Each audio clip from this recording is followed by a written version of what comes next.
Hello students, हम लोग वसा में घुलनशील विटामिन का अध्ययन कर रहे थे। इसी श्रेणी में आज हम दूसरा विटामिन ले रहे हैं। पिछली क्लास में हमने विटामिन ए के विषय में पढ़ा था। आज हम विटामिन डी के विषय में अध्ययन करेंगे।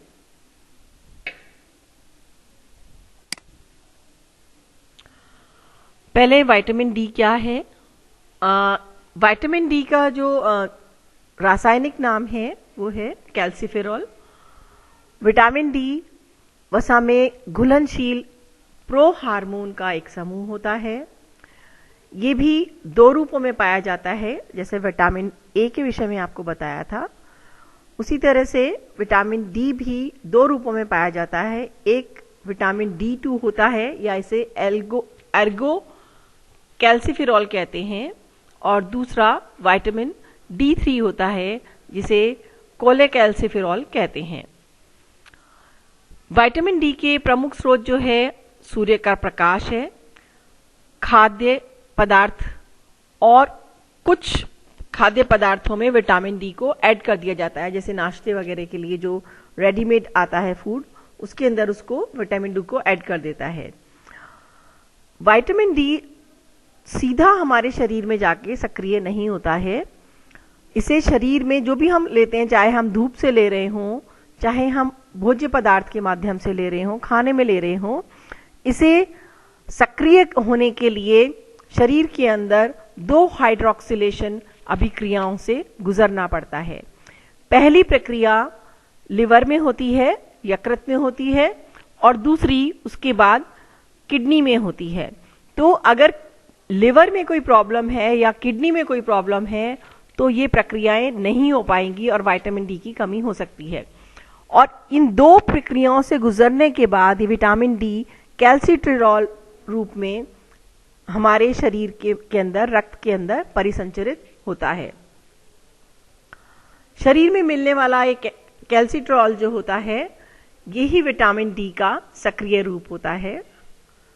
हमारी त्वचा के नीचे डी हाइड्रोकोलेस्ट्रॉल उपस्थित रहता है, 7D हाइड्रोकोलेस्ट्रॉल उपस्थित रहता है। ये सूरज की पराबैंगनी किरणें अल्ट्रावायलेट रेज के संपर्क में आने से विटामिन D3 में परिवर्तित हो जाता है। इसीलिए कहते हैं कि धूप में बैठना स्वास्थ्य के लिए अति आवश्यक है।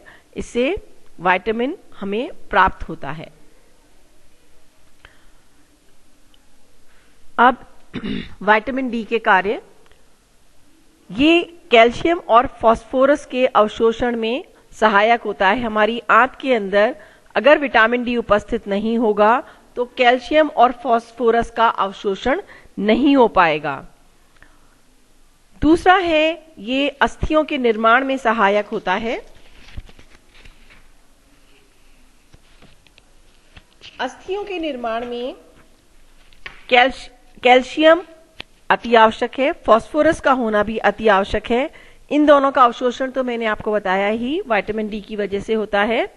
इसके अतिरिक्त विटामिन डी हमारी किडनीज के अंदर फॉस्फेट को पुनः अवशोषित कर लेता है और अस्थियों में कार्बनिक फास्फोरस को अकार्बनिक फॉस्फेट में परिवर्तित कर देता है, जिससे अस्थियों की वृद्धि और विकास और भरण पोषण के लिए ये प्रक्रियाएं होना अति आवश्यक है।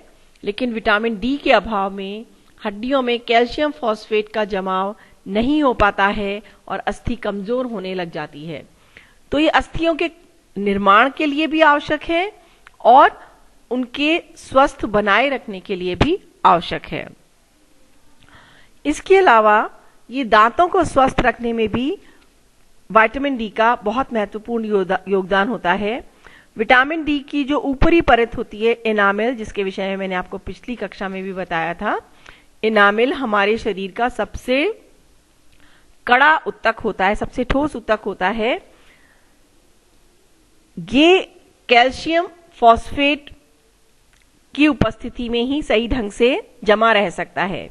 विटामिन डी के अभाव में कैल्शियम फॉस्फेट का जमाव नहीं हो पाता है तो दांत कमजोर हो जाते हैं। इसका एनामेल जब नष्ट हो जाएगा, इसका रक्षात्मक आवरण होता है एनामेल, ये नष्ट हो जाएगा तो दांत भी, उस दांतों का स्वास्थ्य भी गड़बड़ हो जाएगा, वो खराब होने लगेंगे, टूटने लगेंगे।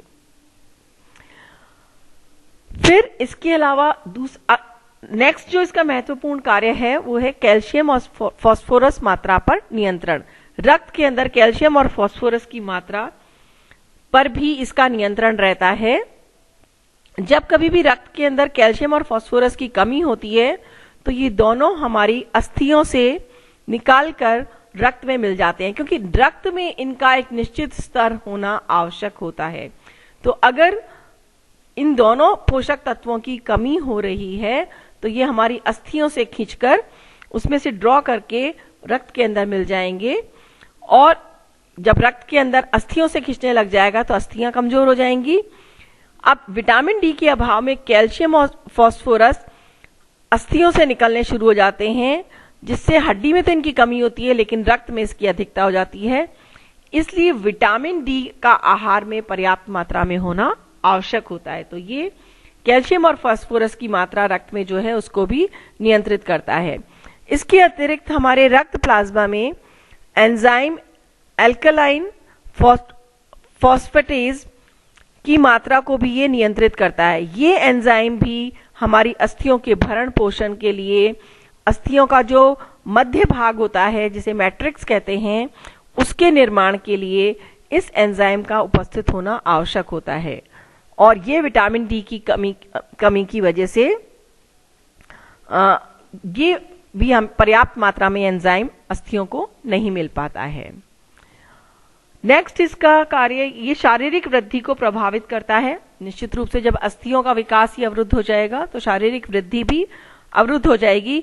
कैल्शियम और फास्फोरस की मात्रा जब भी सही ढंग से अवशोषित नहीं होगी, हमारे शरीर में कम होगी, तो अस्थियों का विकास रुक जाएगा और व्यक्ति का शारीरिक वृद्धि रुक जाती है। दूसरा महत्वपूर्ण कार्य इसका है पैराथायरॉयड हार्मोन के स्रवण पर भी ये नियंत्रित करता है। ये हार्मोन जो होता है ये भी अस्थियों से कैल्शियम फॉस्फेट को निकालने में मदद करता है। अगर ये रक्त में कम होगी तो इस पैराथायरॉयड हार्मोन की अधिक स्रवण होगा, जिससे कैल्शियम अस्थियों से निकलने लग जाएगा, फॉस्फेट और कैल्शियम अस्थियों से निकलने लग जाएगा। तो ये पैराथायरॉयड हार्मोन जो है ये सही मात्रा में स्रावित हो, इसके लिए विटामिन डी की पर्याप्त मात्रा होना आवश्यक है। इसके अलावा विटामिन डी छोटी आंत के म्यूकोसा में, छोटी आंत की जो अंदर की भित्तियां होती हैं उसके अंदर प्रोटीन के संश्लेषण क्रिया में भी योगदान देता है। तो ये हमारे शरीर के लिए अति आवश्यक पोषक तत्व है। अब विटामिन डी के स्रोत, विटामिन डी के स्रोत जो हैं ये दूध सबसे बढ़िया है। दूध कैल्शियम और विटामिन डी दोनों का बेहतरीन स्रोत है। और अगर हम रोज 1 गिलास दूध पी लेते हैं तो हमें जितने हमारे शरीर को विटामिन डी की आवश्यकता होती है उसकी 1/4 मात्रा की पूर्ति इससे हो जाती है। अंडे का सफेद वाला हिस्सा भी विटामिन डी से भरपूर होता है। इसके अलावा जो लोग मांस मछली खाते हैं उसमें सैमन मछली जो होती है उस कहते हैं कि एक बार सैमन मछली खाकर दिन भर की विटामिन डी की जरूरत की पूर्ति हो जाती है। मशरूम भी इसका बहुत बेहतरीन स्रोत है। इसमें भी पर्याप्त मात्रा में विटामिन डी होता है और अलग अलग किस्म के मशरूम में अलग अलग प्रकार का विटामिन डी होता है।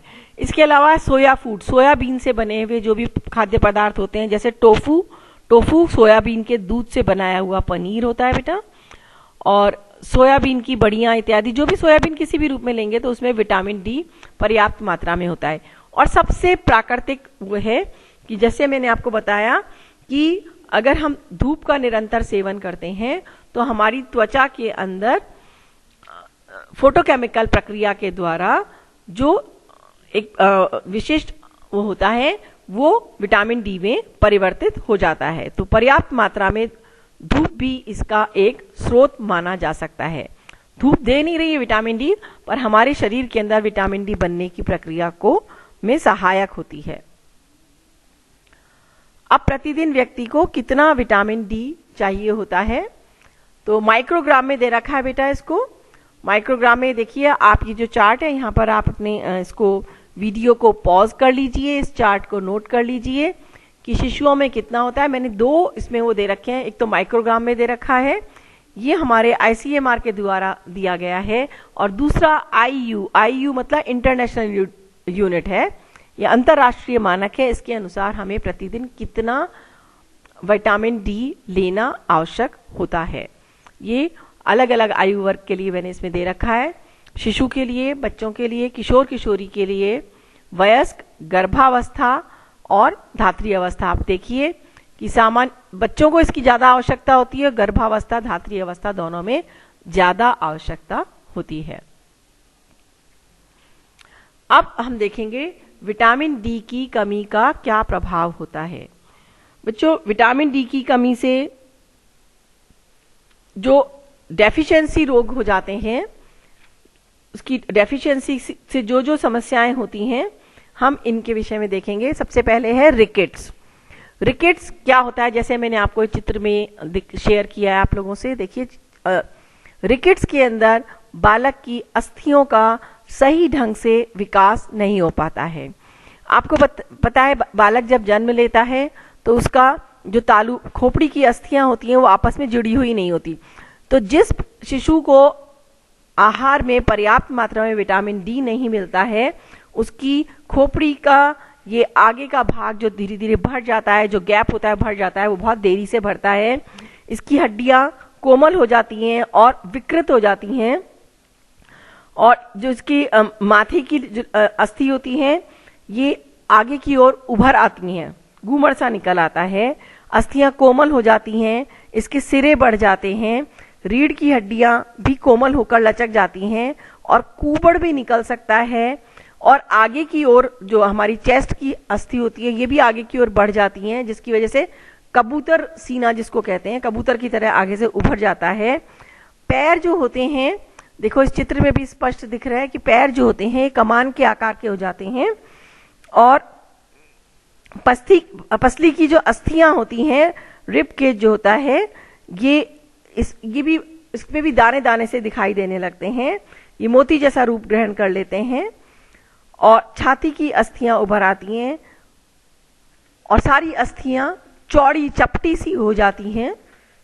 श्रोणी गुहा जो होती है बेटा, अपनी पेल्विक रीजन, श्रोणी जो अपना हिप वाला क्षेत्र होता है, इसकी अस्थियों का संपूर्ण विकास नहीं हो पाता और इनका आकार कम रह जाता है। और अगर ये लड़की में ये समस्या होती है तो बड़े होकर उसको सामान्य प्रसव में कठिनाई हो सकती है। इसके अतिरिक्त रिकेट में शिशु के पाचन तंत्र में गड़बड़ी हो जाती है, उसकी आंतें भी कमजोर और निर्बल हो जाती हैं, पेट उभरा हुआ दिखाई देता है, बालक हमेशा थका थका खिन्न होता है और बेचैन रहता है, क्रोधी और चिड़चिड़ा हो जाता है, उसे सही ढंग से नींद भी नहीं आती है। और तो ये सारी समस्याएं, रिकेट्स जो है मेनली बोन्स का रोग होता है, तो रिकेट ग्रस्त जो बच्चा होता है उसमें इतनी सारी समस्याएं हो जाती हैं। दूसरा जो देखा गया है इसका प्रभाव, वो है टिटैनी रोग। कैल्शियम और विटामिन डी दोनों ही ऐसे होते हैं जिनके कमी की वजह से टिटैनी रोग हो जाता है। बेटा, टिटैनी रोग के अंदर क्या होता है, जो शिशु की जो जोड़ होते हैं उनमें उनको बहुत सीवियर पेन होता है, बहुत ज्यादा दर्द होता है उसे, और मांसपेशियां ऐंठने लगती हैं और उसे वो बच्चा मूर्छित भी हो सकता है, बार बार उसको दौरे भी पड़ सकते हैं, सारा शरीर उसका ऐंठ जाता है, आंखें ठहर जाती हैं, बहुत ही पीड़ादायक स्थिति होती है और शिशु को लगातार ये दौरे आते रहते हैं। ये होता है टिटैनी रोग। तो ये बहुत ज्यादा एक्सट्रीम में जब कैल्शियम और विटामिन डी की डेफिशिएंसी होती है तब ये रोग होता है। और नेक्स्ट है दांतों का सड़ना।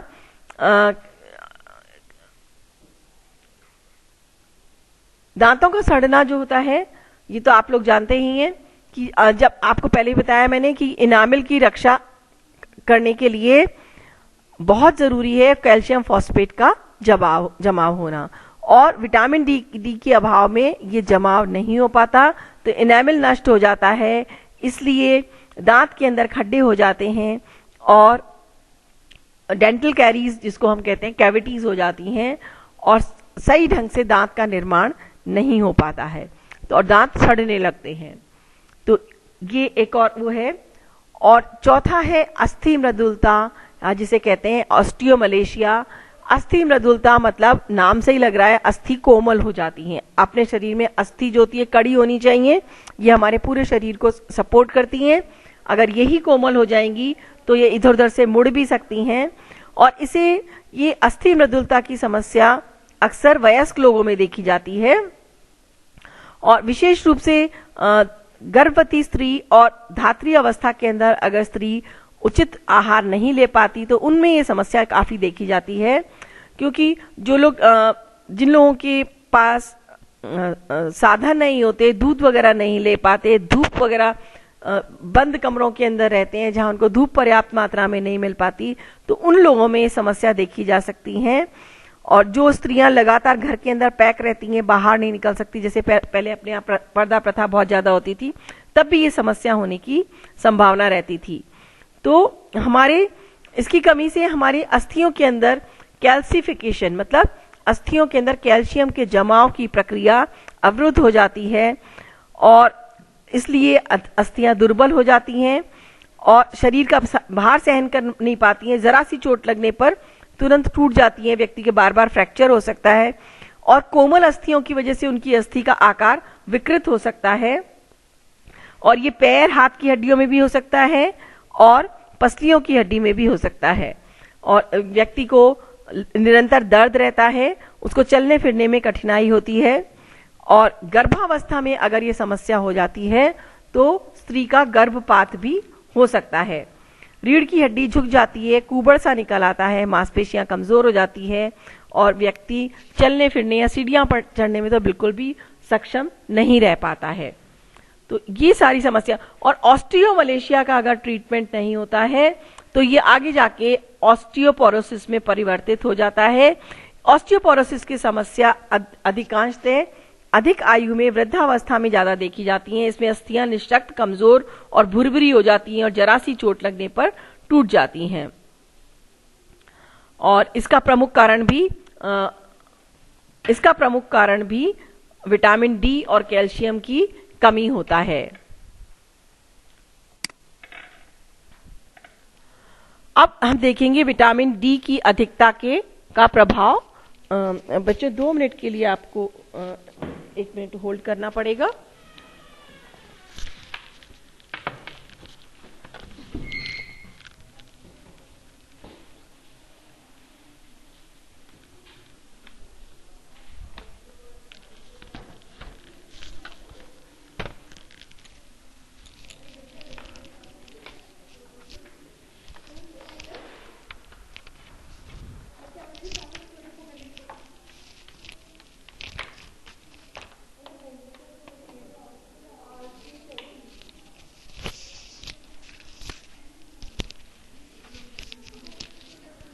जितना गंभीर विटामिन डी की कमी होती है उससे ज्यादा गंभीर उसकी अधिकता होती है। विटामिन ए के लिए भी मैंने आपको बताया था, विटामिन ए भी अधिक मात्रा में शिशुओं के लिए, व्यक्ति के लिए घातक हो सकता है। इसी तरह से विटामिन डी भी अधिक मात्रा में हमारे शरीर के लिए टॉक्सिक हो जाता है, मतलब टॉक्सिक मतलब एक तरह से पॉइजन टाइप का हो जाता है।